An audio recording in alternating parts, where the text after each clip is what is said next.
You skate to where the puck's going to be, right? That's what Wayne Gretzky taught us, not to where it is right now, certainly not to where it's been. And it's one of the things about being buffeted about by the waves of the NFL season is we can sometimes overreact to these 1 week blips, but sometimes the 1 week blips are a sign of what's to come. And we have to at least take stances and try to make our best guess at which way it's going to go.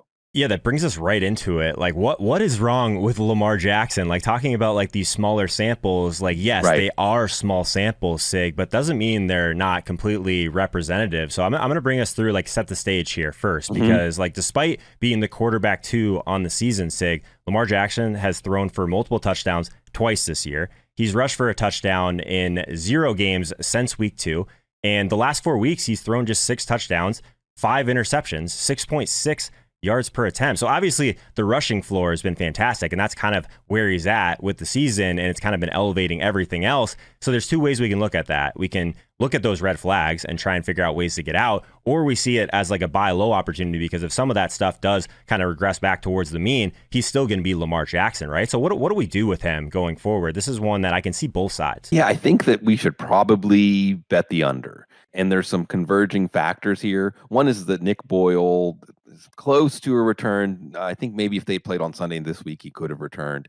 And he's the key to the running game, which hasn't really gotten the engine to turn over this year, that signature running game, which then pushed Lamar Jackson into basically putting the offense on his shoulders as a passer. And if you were wondering whether that was some brilliant twist from Greg Roman, I think we got the clear answer on Thursday night that it was not. That in fact, Greg Roman probably should be replaced. And I'm putting this all on Greg Roman because everybody knows that Miami loves to throw those cover 1 and cover 0 blitzes and basically dare you to make a play against them. But this was the game last year, I think, that was the effective end of Jared Goff's tenure in LA with the Rams. I think that was the game when he couldn't handle that approach himself. That was when Sean McVay said, I'm not going forward with him. Now, if you go back and watch John Harbaugh's post-game presser, he was very unhappy. In a way, John Harbaugh, he's opposite of his brother, right? I mean, he's so placid. Right.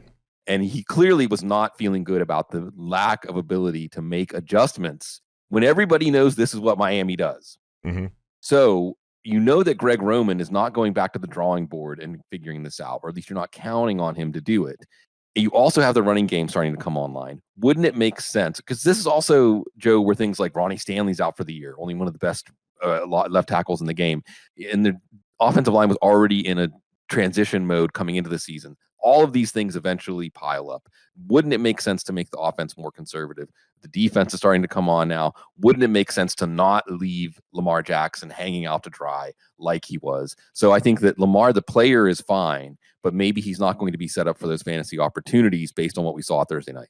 There was so much to like, just I guess on like the underlying data, because they were throwing so much more. So from a fantasy perspective, you see the ceiling that could be there from Lamar if all of the pieces come together at the same time. But like you said, this is something that like the pieces do need to come together, or it's going to be a situation where the bottom could fall out on this Right. one from his perspective. I mean, obviously where you drafted him, where you acquired him, like you need a little bit more. And even in DFS, Sig, like there's been some games where he's taken us along for the ride, but there's also been more games where he just didn't quite meet his salary-based expectation. If he's not going to get in the box with his legs, if these running backs are just going to continue to steal those touchdowns, that's not great. We saw what has happened, I guess, with Jalen Hurts, same kind of situation. Right. We get these Boston Scott touchdowns. It really takes away from the ceiling of these guys, even though the floor is extremely safe. And we want ceiling. Like going into the fantasy playoffs, we need these guys to be able to break the slate wide open, right?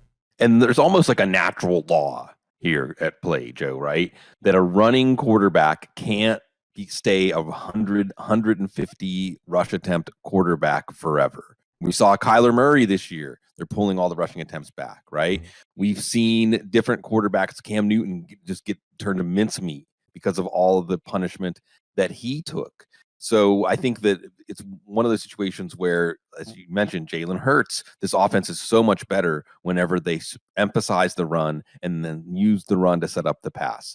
Jalen Hurts now is starting to look like an NFL passer with that approach instead of a pass-first approach. So I think there are natural forces at play that make it maybe a running quarterback can have a year or two peak, but it's not something that can persist. It probably does make defense's job easier whenever there isn't that balance. And we also are getting to the time of the season. The other thing in the background here, Joe, is it's cold weather football time. Mm-hmm.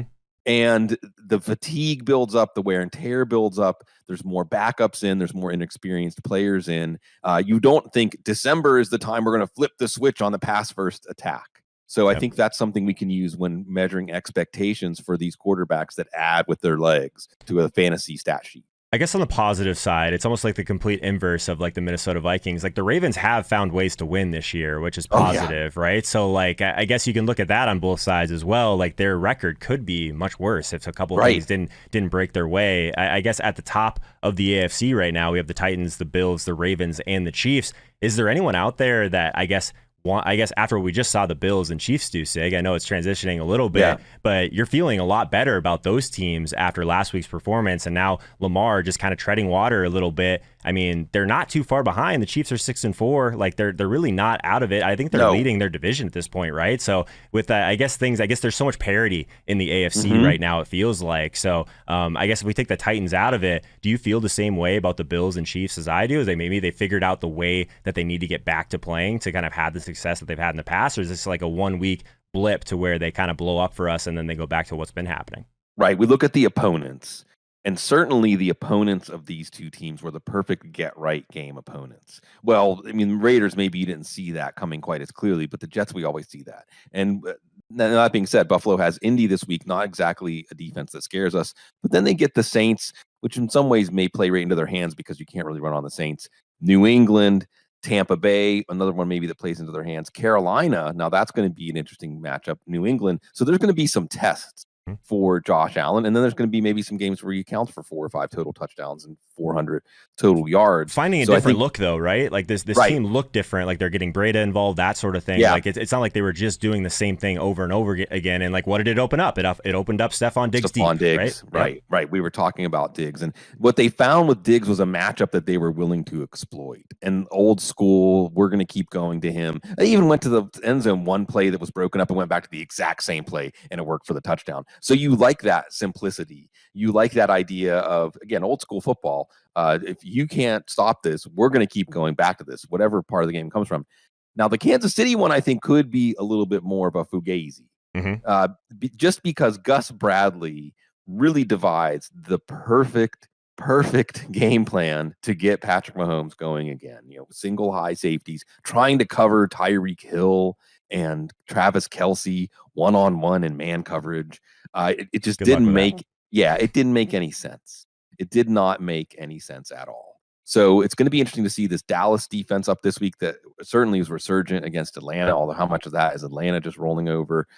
Denver on the other side of the bye. Vic Fangio has generally given Patrick Mahomes as much as he can handle. And you have the Vegas again and the Chargers, the Steelers. But I think, again, we're really at this point, and this is where playing DFS it adds so much to your fantasy analysis. We really are on kind of a week-to-week status on, especially for putting together our DFS lineups and picking our quarterback.